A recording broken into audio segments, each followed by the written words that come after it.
अब हमें क्या क्या चाहिए, अब समझ गए थोड़ा बहुत कि ये जो चैसी है, अब ये चैसी पर कौन कौन से बल पड़ रहे हैं चलते समय। सड़कों के उभार के कारण, गड्ढों के कारण वो जो प्रतिबल वापस आ रहे हैं, जो वो रिबाउंड हो रहे हैं, वो चैसी पे ना आए। चैसी पर फिर वो बेंडिंग इफेक्ट डालेंगे, उसे टेढ़ा करने की कोशिश करेंगे, शियर खुरचन बल पैदा करेंगे। टर्नों पर उसमें स्वे साइड थ्रस्ट होगी। स्टीयरिंग को सड़क पे सीधा रखने के लिए वाहन को फिर उस पर camber, caster, toe in, toe out and many more, वो पूरी की पूरी स्टीयरिंग ज्योमेट्री है।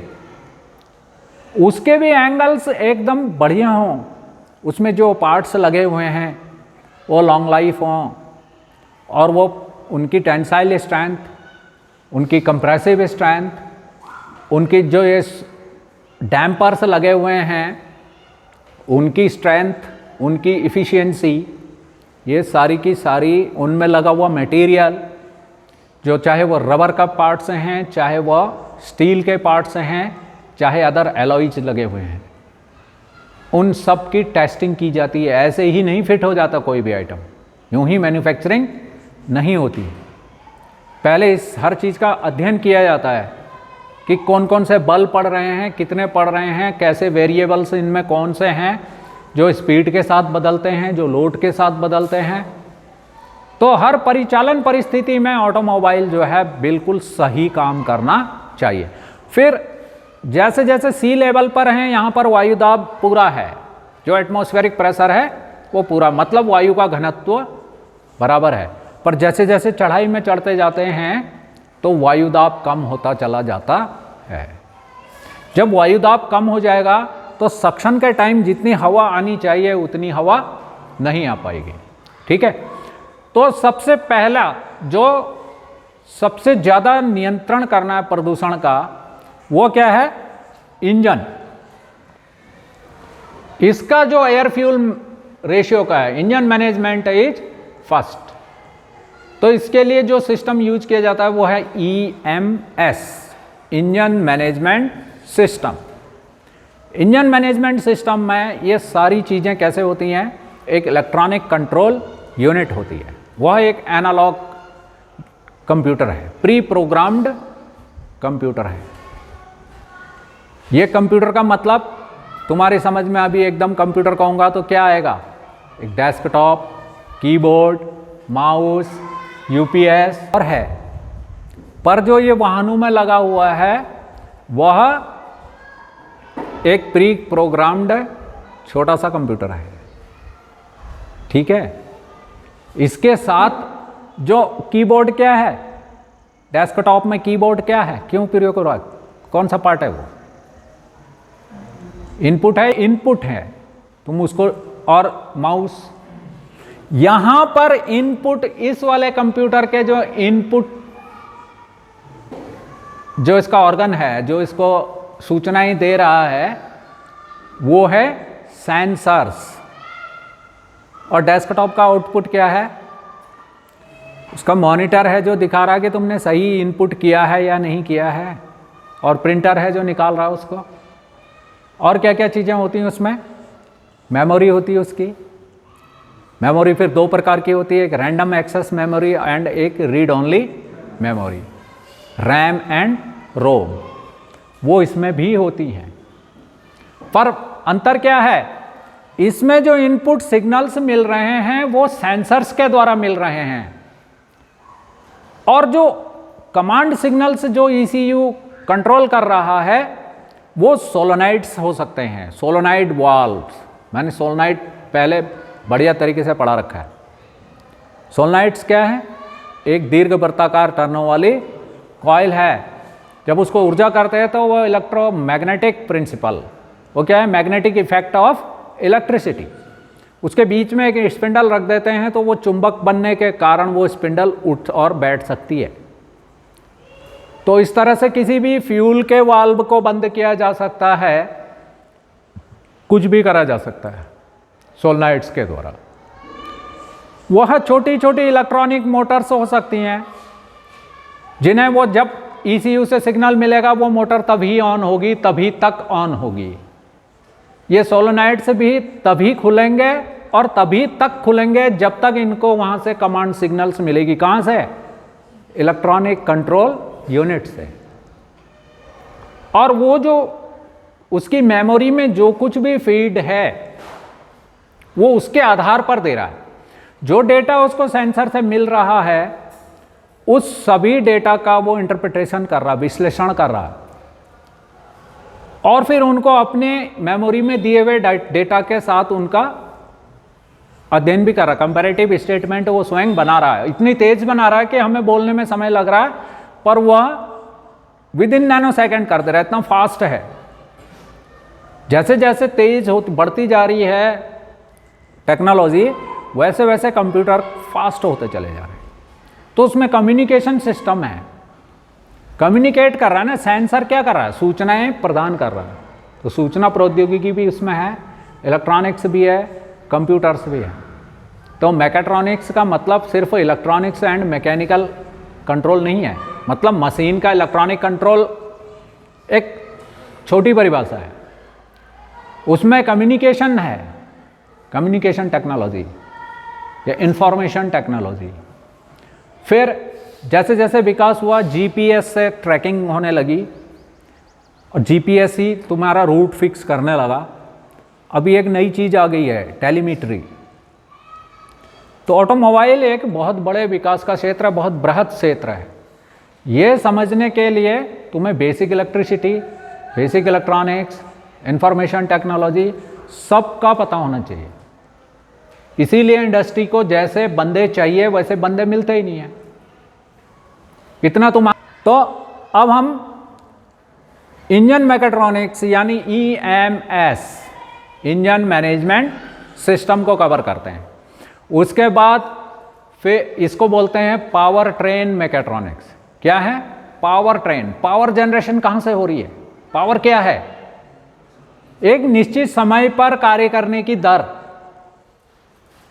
कार्य करने की क्षमता तो ऊर्जा है, पर एक निश्चित समय में उसके साथ टाइम है और कितना कार्य कर सकते हैं। जो ज़्यादा कार्य कर सकता है वो ज़्यादा पावरफुल है, जो कम कार्य कर सकता है वो कम पावरफुल है। ठीक है, तो अब थोड़ा सा इसको हम मिटाते हैं। स्टार्ट। तो तुमने देखा कि क्या क्या वायु के मार्ग में बाधाएं हैं और जो ये फ्यूल के जलने से क्या क्या बाई प्रोडक्ट बनते हैं। और पर्यावरण संरक्षण मानकों के अनुसार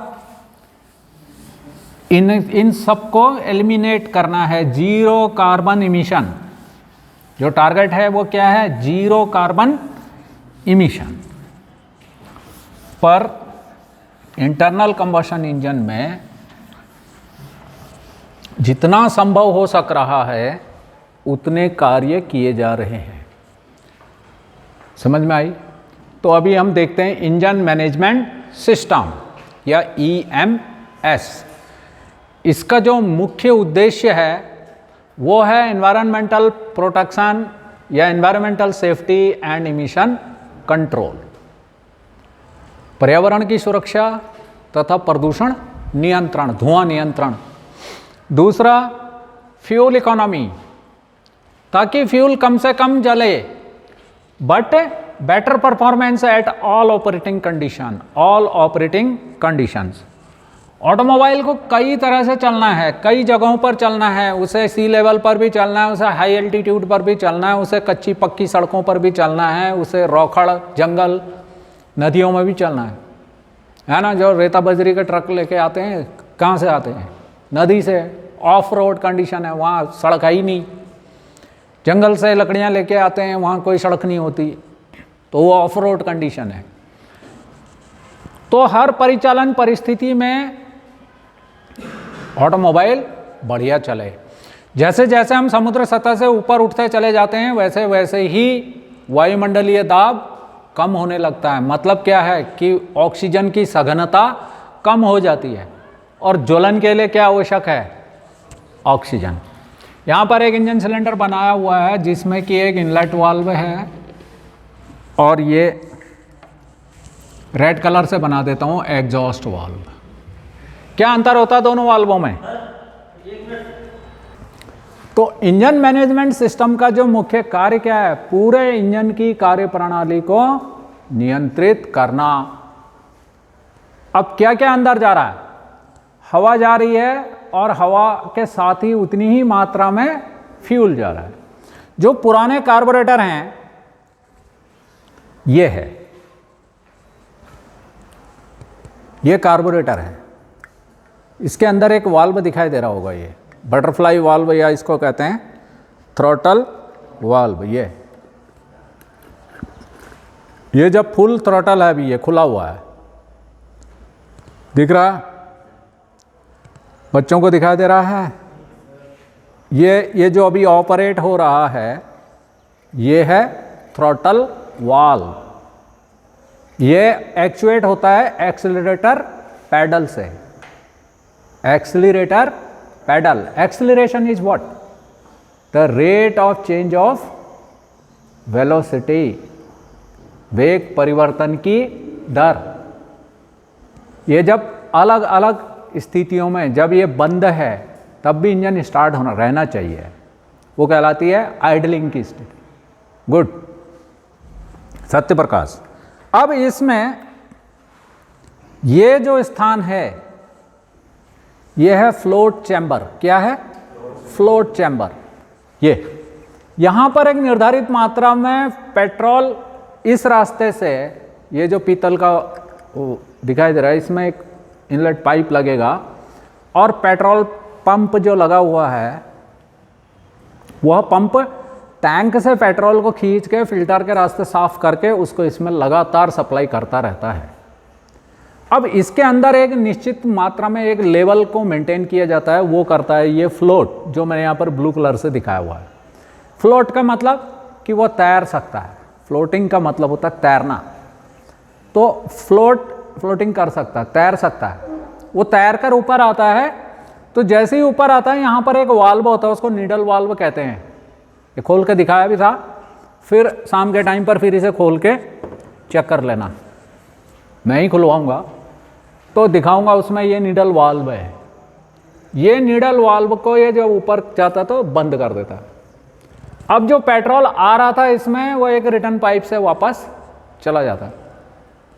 इसके अंदर एक निर्धारित मात्रा में फ्यूल हमेशा भरा रहता है। क्यों? क्योंकि जब इनिशियल स्टार्ट करेंगे इसको तो वहाँ पर फ्यूल चाहिए, और जब वो पंप चलेगा जो इंजन स्टार्ट होने के बाद ही चलेगा। ये पुरानी टेक्नोलॉजी ये थी, वो केम शाफ्ट में दिखाई थी, एक एसेंट्रिक केम। जब केम शाफ्ट को नापा था, उसके रनआउट चेक करी थी, तो उस समय बताया था कि ये एक एसेंट्रिक केम है जो कि फ्यूल पंप को ड्राइव देती है।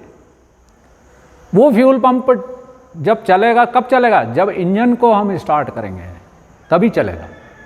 तो उसको पेट्रोल टैंक से पेट्रोल खींच कर यहाँ लाने में समय लग जाएगा। और जो सेल्फ स्टार्टर है वो, उसको अभी क्या बोला था मैंने थोड़ी देर पहले, 150 एम्पियर करंट चाहिए उसे चलाने के लिए। उसे 30 सेकंड से ज़्यादा तक क्रैंकिंग नहीं करनी चाहिए। यदि आप उसको 30 सेकंड से ज़्यादा क्रैंकिंग करेंगे तो गर्म हो जाएगा, और गर्म होकर क्या होता है, जब भी अणु गर्म होते हैं तो वो फैलते हैं, ठीक है। और जो सेंट्रीफ्यूगल फोर्स पैदा होगा उसके आर्मेचर में, वह भी आर्मेचर भी वाइब्रेट करेगा, पूरा बेयरिंग्स पे बहुत ज़्यादा लोड पड़ेगा, ठीक है। इसलिए 30 सेकंड से ज़्यादा सेल्फ स्टार्टर से क्रैंकिंग नहीं करनी चाहिए। और अगर एक बार क्रैंकिंग कर दी तो फिर तत्काल उसी समय दूसरी क्रैंकिंग नहीं करनी चाहिए, थोड़ा देर रुक जाना चाहिए, उसके बाद दोबारा से क्रैंकिंग करनी चाहिए। तो यहाँ पर हमेशा फ्यूल रखा जाता है। इसके अंदर एक गैलरी होती है, वो बाद में जो पुराना कार्बोरेटर है हमारा, जो जिस पर हम डेमोन्स्ट्रेशन करते हैं, उसमें तार डाल के दिखाएंगे। नए कार्बोरेटर में बिल्कुल भी इस तरह की छेड़खानी नहीं करनी है। अगर आप तार डालेंगे तो उसके होल ओवल हो जाएंगे, उनका साइज ओवर साइज हो जाएगा। ये हर चीज़ जो है ये मीटरिंग के लिए है, फ्यूल मीटरिंग के लिए। इसके अंदर एक गैलरी है और इसका लेबल, ये नोजल है यहाँ पर, इसका लेबल या जेट फ्लोट चैम्बर से लगभग 5 mm ऊपर रखा जाता है। ऐसा क्यों? अगर इसको बराबर कर देंगे तो क्या है, फ्लूइड जो लिक्विड है वो अपना लेवल को मेंटेन करता है। इंजन बंद कर दोगे तब भी इस रास्ते से पेट्रोल इंजन सिलेंडर के अंदर जाता रहेगा। इसलिए जब जरूरी है तभी पेट्रोल निकले और फालतू टाइम पर पेट्रोल बर्बादी ना हो। इसलिए इस नोजल की ऊंचाई फ्लोट लेवल से 5 mm लगभग ऊपर रखी जाती है। समझ में आ गई बात? अब ये जो कार्बोरेटर है इसके बीच में एक संकरी जगह होती है, ये दिखाई दे रही है, ये है वेंचुरी। एक इटालियन इंजीनियर थे जीवी वेंचुरी, जिन्होंने इस फ्लूइड के प्रेशर पर, फ्लूइड मैकेनिक्स पर बहुत काम किया था। उन्हीं के नाम पर उन्होंने इसी कार्बोरेटर डिजाइन भी उन्हीं के हिसाब से हुआ है। तब इस संकरी जगह को कहते हैं वेंचुरी। जब हवा अंदर आ रही है तो यहाँ पर ये संकरे स्थान पर आने से उसकी वेलोसिटी बढ़ जाती है। If velocity increase then pressure decrease. उस समय प्रेशर डिक्रीज होने के कारण जो ये पेट्रोल है इस नोजल के रास्ते से इस स्ट्रीमिंग हवा के ऊपर छिड़काव होता, वेपोराइज होता वो, और हवा के साथ मिलकर वह इनलेट मैनिफोल्ड के रास्ते से जो भी वाल्व खुला हुआ है उस इंजन सिलेंडर के अंदर प्रवेश करता है। अब इस पे कई तरह की लिमिट हैं, इसकी लिमिटेशंस हैं। वायुमंडलीय दाब कितना है, इंजन की वैक्यूम कितनी आ रही है, थ्रॉटल वाल्व की पोजीशन क्या है। यहाँ पर थ्रॉटल वाल्व इनिशियली बंद है तो इंजन की वैक्यूम इस रास्ते से एक्ट कर रही है और हवा को खींच रही है। हवा की वेलोसिटी ऑलरेडी बढ़ी हुई है तो यहाँ से फ्यूल इसके ऊपर स्प्रे हो रहा है। अब वो जब फ्यूल स्प्रे हो रहा है तो जो सारा फ्यूल वेपोराइज हुआ था वो इस कार्बोरेटर से लेकर इंजन सिलेंडर तक की जो दूरी है उस बीच में वह लिक्विफाइड भी हो जा रहा है। जो वेपोराइज हुआ था पुनः वह द्रव रूप में कन्वर्ट हो जाता है और वह इनलेट मैनिफोल्ड की दीवारों से चिपक भी जाता है। इस वजह से फ्यूल इकोनॉमी कम आती है, फ्यूल वेस्टेज ज़्यादा होती है। और ये वोलेटाइल है पेट्रोल। पेट्रोल तो 33 डिग्री पर ही वाष्पित होना शुरू कर देता है और बाहर का वायुमंडलीय तापमान 42 degree centigrade, 40 degree centigrade, 36 degree centigrade आम बात है। उसमें वो फ्यूल वेपोराइज हो रहा है। तो यह अनबर्न्ड हाइड्रोकार्बन वायुमंडल में यूं ही निकल जाते हैं और जब हम सांस ले रहे हैं, जीव जंतु भी सांस ले रहे हैं, तो ये हमारे श्वसन तंत्र में चले जाते हैं। समझ में आ रही बात? तो ये ऐसा ना हो फ्यूल इकोनॉमी, ये जो वेस्ट फ्यूल हो रहा है इसका भी यूज हो। इसके लिए फिर नई टेक्नोलॉजी फ्यूल इंजेक्शन सिस्टम, क्या चला? Fuel injection system.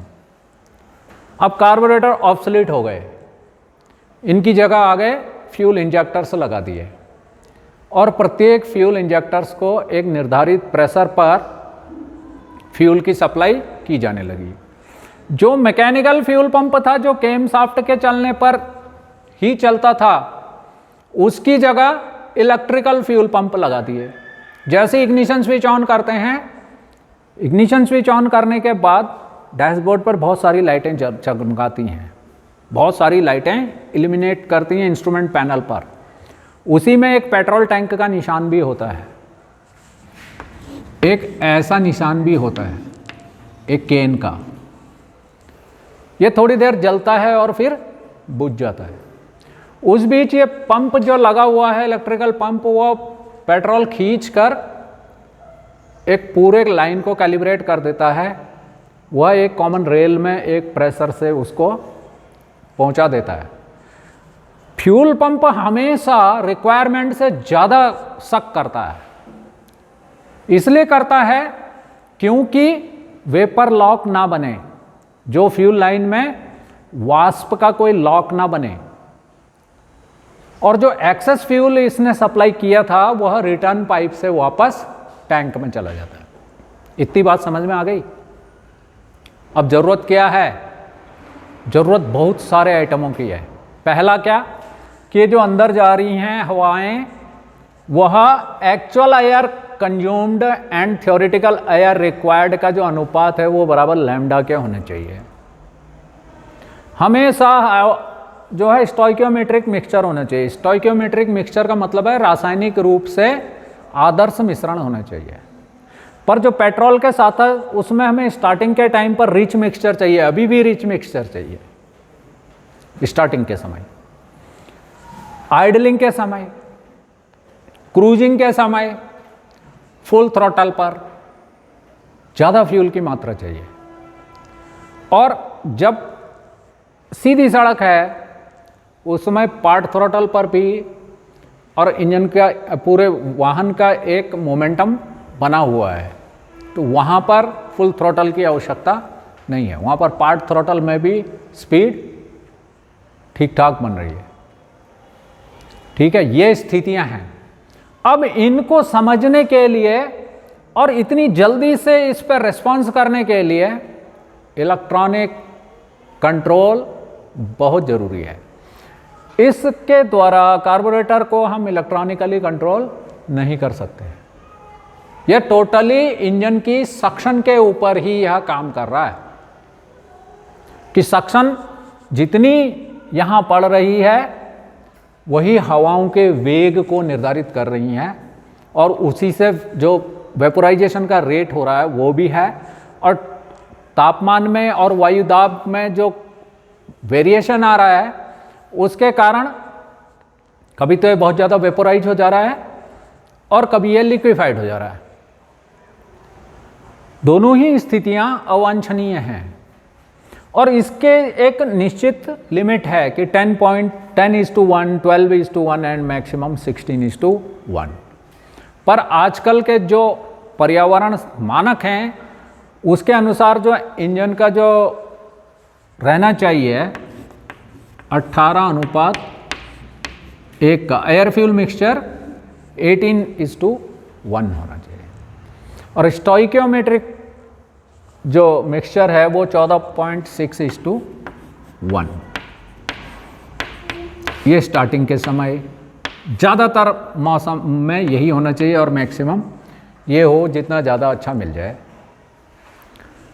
अब हमने जब ये कैलकुलेशन की थी कि इसका डी है, बोर डाया है 75, लेंथ ऑफ स्ट्रोक है 79.5, all dimensions are in mm, सब डायमेंशन जो भी हैं वो mm में है। इसकी क्यूबिक कैपेसिटी कितनी निकली थी?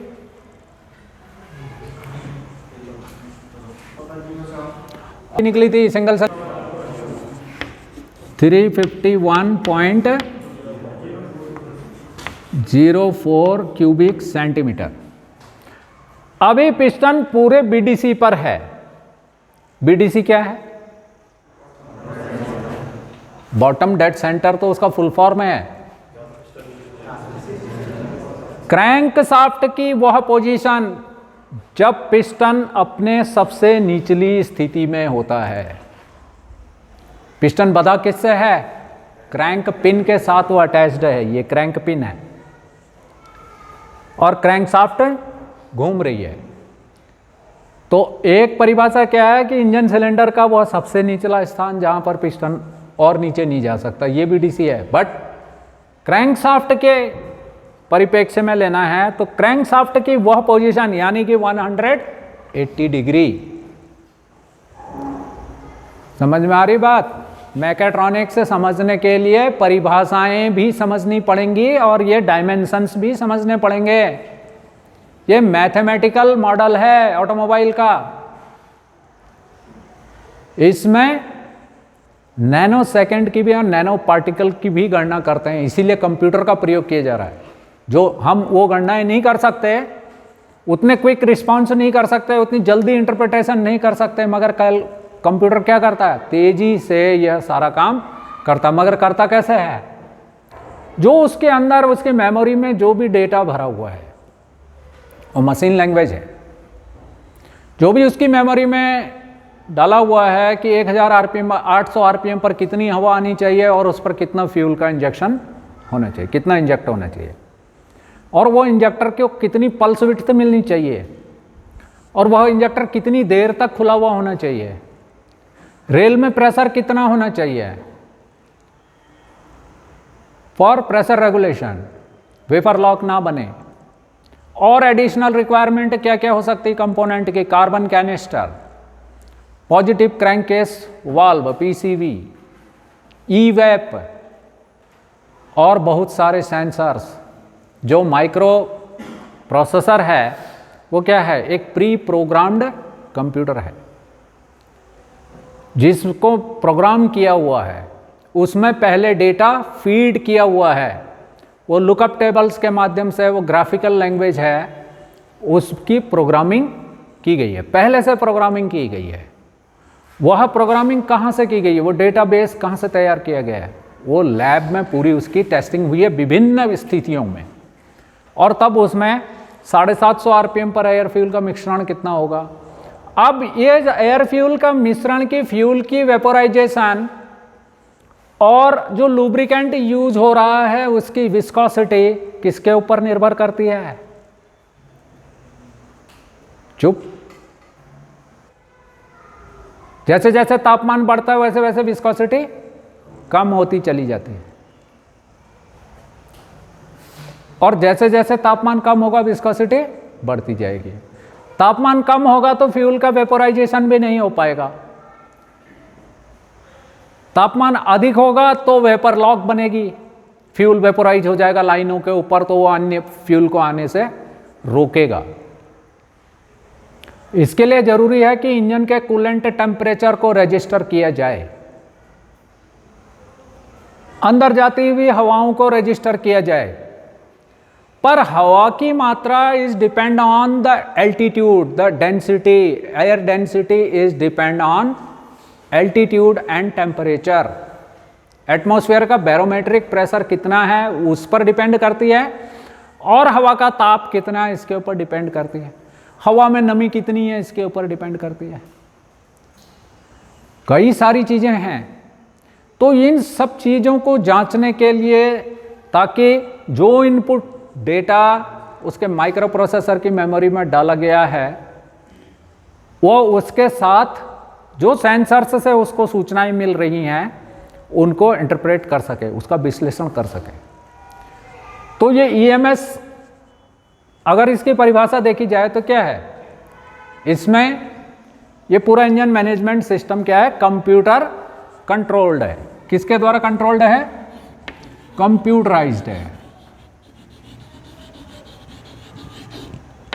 तो मैकाट्रॉनिक्स का जो सबसे मेन पार्ट हो गया वो क्या है, कंप्यूटर, यानी कि एक ECU होता है, इलेक्ट्रॉनिक कंट्रोल यूनिट।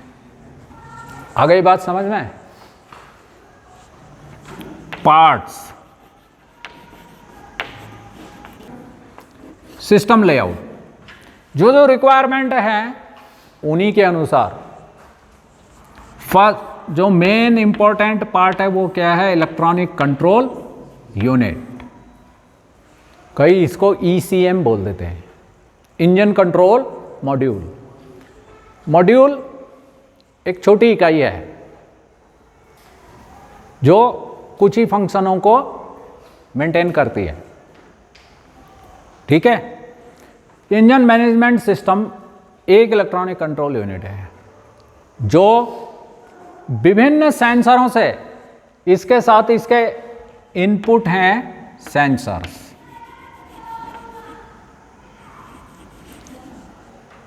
यानी इलेक्ट्रॉनिक कंट्रोल यूनिट एक प्री प्रोग्राम्ड कंप्यूटर है जो कि विभिन्न सेंसरों से सूचना लेकर उस डेटा का इंटरप्रिटेशन करके, विश्लेषण करके, फिर एक्चुएटर्स को कमांड सिग्नल्स देता है।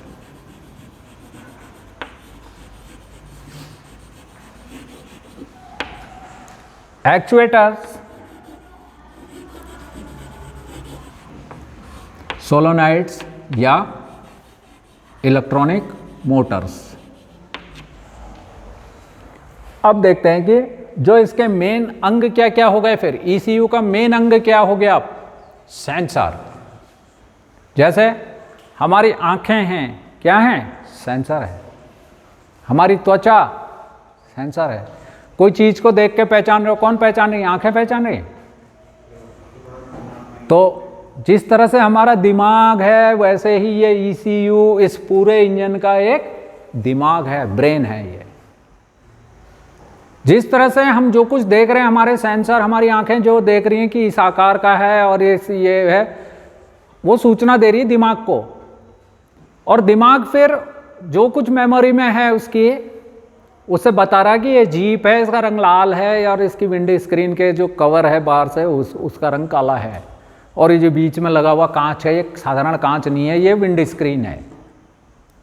इसको साफ करने के लिए वाइपर लगा रहता है। ये जो आगे से दिखाई दे रही है ये लाइट, इस ECU को, इसके ब्रेन को सूचना दे रहे हैं। और तब उसके अंदर जो मेमोरीज हैं, उसमें जो डेटा भरा गया है, उसके साथ वो विश्लेषण कर रहा है। और ये इतनी तेजी से कर लेता है कि हमें बोलने में समय लग रहा है। ये with in micro second, with in nano second, आजकल इतने फास्ट कंप्यूटर हो गए हैं जो टेस्टिंग में यूज हो रहे हैं। फिर जो ऑटोमोबाइल में भी हैं वो अभी वेरी फास्ट हैं। अब जब वो काम करना बंद कर देते तो उसके पीछे कारण हैं कई एक, क्योंकि ऑटोमोबाइल को विभिन्न परिचालन परिस्थितियों में चलना है, विभिन्न टेम्परेचर वेरिएशन है, रोड शॉक्स हैं, तो उसके जो कनेक्शन हैं वो ढीले हो सकते हैं, या कहीं पर ही लापरवाही के कारण तार छील दी और वो वैसे ही रह गई, वो शॉर्ट हो सकते हैं। इस तरह से जब उसको सूचना सही नहीं मिलती तो उसकी भी व्यवस्था है। वो माल फंक्शनिंग इंडिकेटर लाइट एक अंदर MIL लैंप को जला देता है, उसे पता चल जाता है कि कुछ ना कुछ डिफेक्ट आ गया। वो भी दो प्रकार के होते हैं, एक पीली एम्बर लाइट होती है और एक रेड लाइट होती है। उस पर आगे चलते हैं।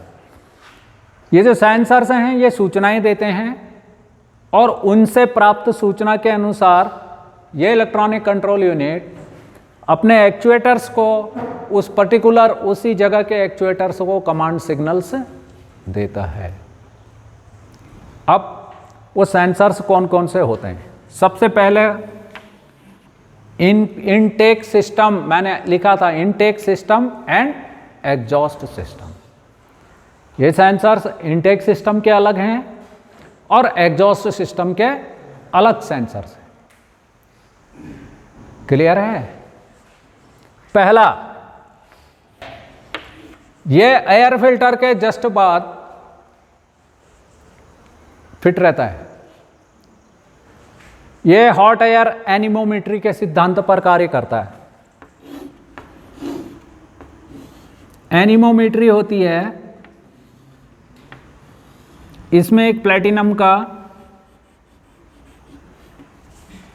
फिलामेंट है, इसको एक निर्धारित मात्रा में वोल्टेज दी गई है ECU से।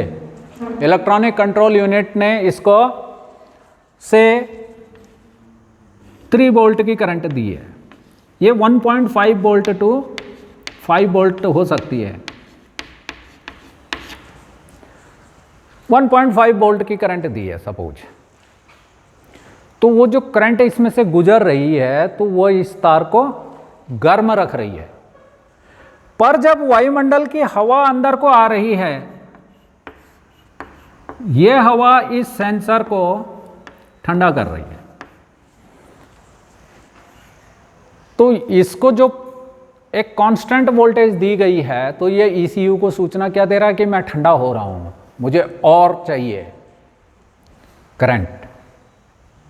तो ECU को लगता है कि ये तो ठंडा होने लग गया है, और उसे करंट की मात्रा वो बढ़ा के देता है, कांस्टेंट रखता है उतना। चाहे उसको 1.5 वोल्ट देनी है, चाहे 3 वोल्ट देनी है, चाहे 2.5 वोल्ट देनी है। इलेक्ट्रॉनिक्स से इतना फायदा हुआ कि हम इसकी बहुत सारी रेंज बना सकते हैं। समझ में आ रही बात? तो जैसे जैसे ठंडा होता चला जाता है, उतनी ज़्यादा ये वोल्टेज की रिक्वायरमेंट ECU से करने लगता है, जिससे कि ECU को पता चल जाता है कि अंदर कितनी हवा जा रही है। पर ये कभी कभी इस हवा के रास्ते में एक रुकावट भी डाल रहा है। और जो हवा है उसका तापमान, उसका घनत्व, density is depend on temperature, उसके आयतन पर डिपेंड करती है। तो जब तापमान बढ़ेगा तो आयतन बढ़ जाएगा, आयतन बढ़ जाएगा तो घनत्व कम हो जाएगा। इसको मापने के लिए भी चाहिए, तो क्या चाहिए इसके लिए? एक प्रेशर सेंसर,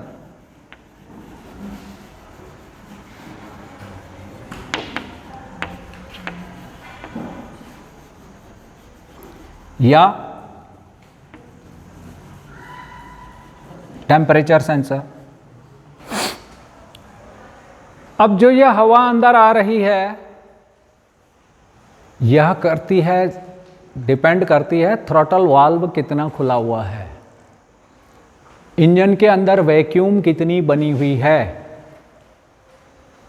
इंजन की वैक्यूम को मापने के लिए लगा रहता है manifold absolute pressure sensor, map.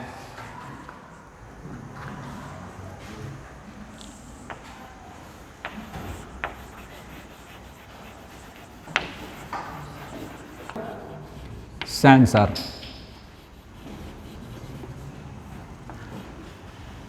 अब मैनीफोल्ड के अंदर प्रेशर तो ठीक ठाक बना हुआ है, मगर हवा कम जा रही है। क्या कारण हो सकता है? थ्रॉटल वाल्व बंद हो सकता है। तो थ्रॉटल वाल्व की पोजीशन जानने के लिए चाहिए टीपीएस, थ्रॉटल पोजीशन सेंसर। मैंने क्या कहा? Throttle valve is operated by the driver pressing position accelerator की।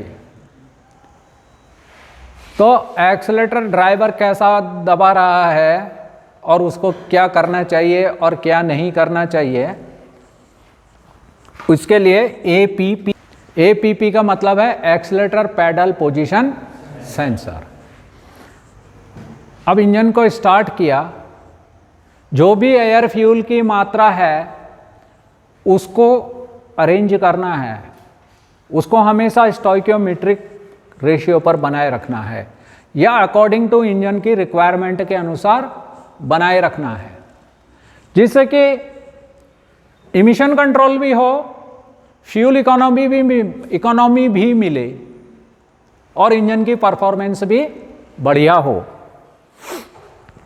तो चाहिए सबसे पहले क्रैंक किस स्पीड पर चल रही है, crank shaft position sensor. Crank shaft position sensor, crank shaft position sensor, यह सेंसर बिना टच करे, फ्लाईव्हील को बिना टच करे, ये उस कितनी स्पीड में चल रही है उसकी स्पीड को बताता है। समझ में आ रही है? साथ ही साथ क्रैंक की स्पीड को भी बता रहा है, उसकी रोटेशनल स्पीड को, और क्रैंक के एंगल को भी बता रहा है। तो यह इंडक्टिव टाइप का भी हो सकता है, यह हॉल इफेक्ट टाइप का और ऑप्टिकल टाइप का आजकल बहुत ज़्यादा यूज हो रहा है। यह मैं पहले तुम्हें बता चुका हूँ कि इंडक्टिव टाइप क्या होता है, हॉल इफेक्ट क्या होता है, उस पर इलेक्ट्रॉनिक इग्निशन मैंने पढ़ाया है बढ़िया तरीके से, हॉल इफेक्ट उसमें वर्णित किया है। और ऑप्टिकल सेंसर कैसे काम करता है, ये ऑप्टिकल टाइप का डिस्ट्रीब्यूटर स्विच में मैंने अच्छी तरह से बताया। ठीक है, ये जितनी भी जानकारियाँ मैं दे रहा हूँ ये एकदम latest and beautiful book of automobile engineering volume 1 and volume 2 किसके द्वारा लिखी गई है? डॉक्टर कृपाल सिंह जी के द्वारा। Many thanks to doctor Kripal Singh ji. Have a great day.